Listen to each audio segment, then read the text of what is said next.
Hi, it's Karen here from the Learning Cauldron. If you walk into any bookshop, or even if you browse online, you'll find that there is a bewildering plethora of books that you could buy to help you with your exam revision and preparation. It's sometimes almost impossible to know which ones to get, but always press on the actual picture of the book because usually it will let you have a look at the pages inside, and that's always a good start to know whether the information is presented in a way that's suitable for you. Now you can, in the case of past papers, download them from the SQA, the Scottish Exam Board website, but sometimes that involves printing out a lot of extra paper and having to download each one individually. So you may wish to buy one of these past paper books.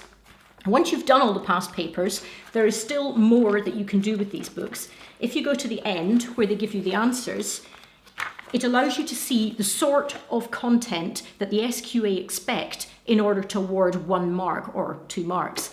And that's valuable to know because although you will not be doing the same passage again in your exam, it may well be that there are similar questions and that by looking at what they expect for a 1 mark question, you are able to then work out and use that knowledge and apply it to another paper in future. If you run through all the past papers too quickly, then a company called Lecky and Lecky, Scotland's leading educational publishers, also publish practice papers here for National 5. The higher English papers are similar to the Nat 5, apart from they're a lot harder, obviously.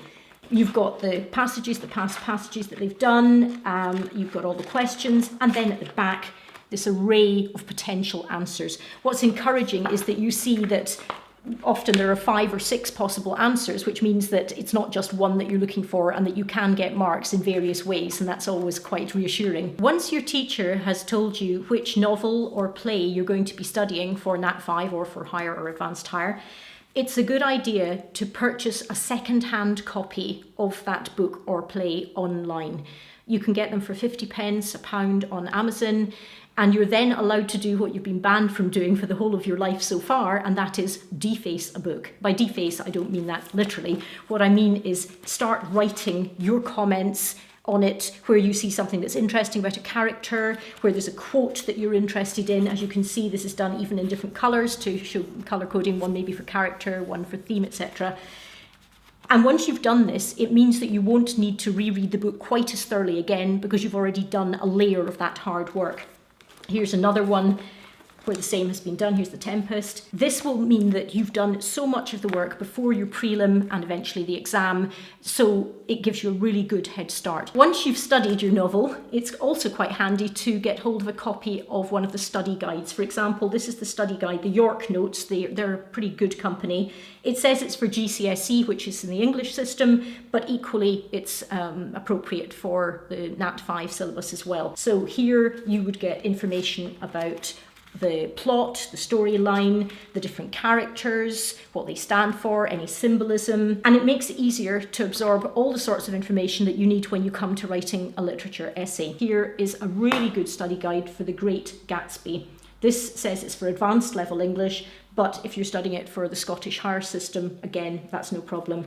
What I like about this one is that it's presented in a very user-friendly way, lots of small pieces of information that are easily digested, highlighted, certain words highlighted, so it's easy to spot the information that's useful to you. There are also a lot of different study guides. This is one that was recommended to me by a fellow tutor, and it's got background information about the various aspects of the course, National 5 in this case. Here we've got a good Lecky and Lecky Curriculum for Excellence Higher English book, a grade A booster. Lots of information here, ways of getting those extra marks that can make a difference between pass and fail or between the different grade boundaries. Here another couple, Bright Red, another good name in publication. Here's their study guide to higher English.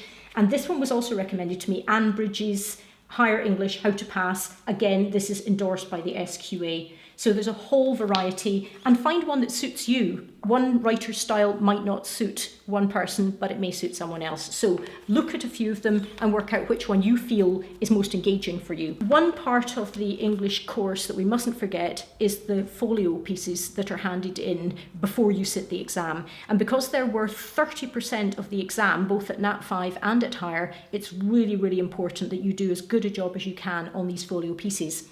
I don't know if this book is still in print, but I'm imagining there will be one similar.